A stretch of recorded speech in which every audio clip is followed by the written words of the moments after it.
जय श्री राधा माधव। सद्गुरु भगवान की जय हो।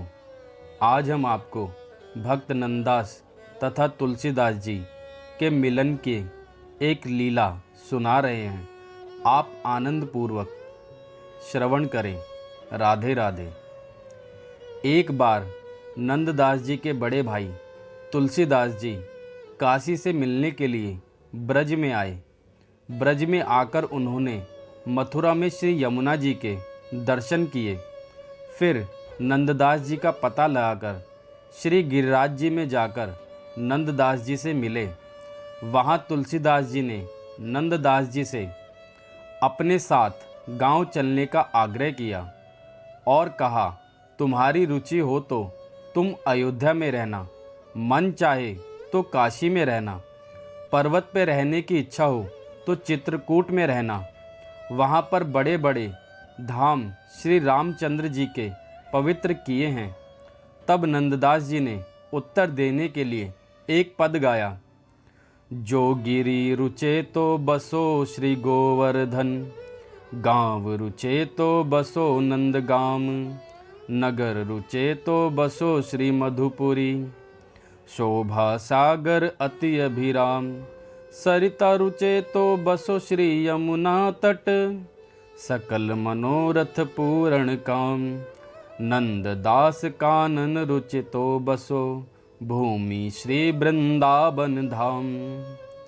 यह पद सुनकर तुलसीदास जी बोले, ऐसा कौन सा पाप है जो राम नाम से नष्ट नहीं हो सकता, अतः तुम श्री रामचंद्र जी का भजन करो। तब नंददास जी ने एक कीर्तन में उत्तर दिया।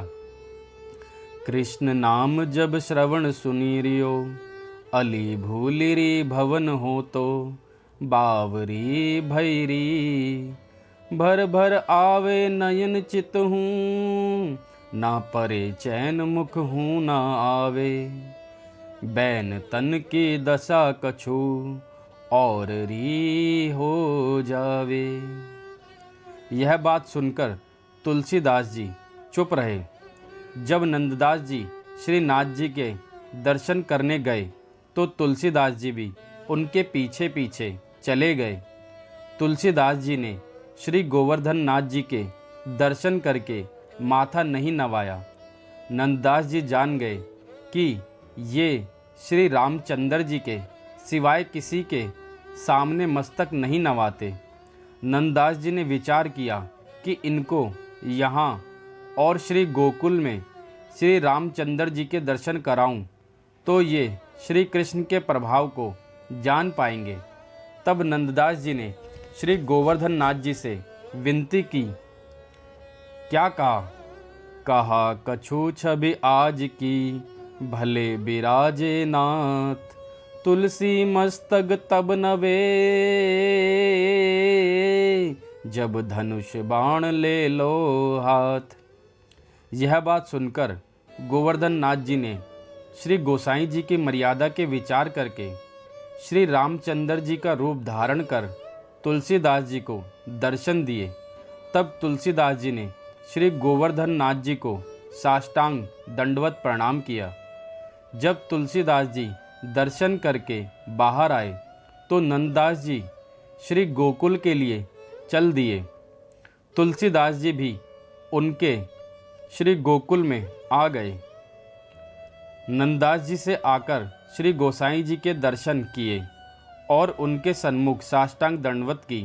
फिर तुलसीदास जी ने नंददास जी से कहा, जैसे दर्शन तुमने गोवर्धन नाथ में वहाँ कराए थे, ऐसे ही दर्शन यहाँ भी कराओ। नंददास जी ने श्री गोसाई जी से विनती की कि ये मेरे भाई तुलसीदास जी हैं।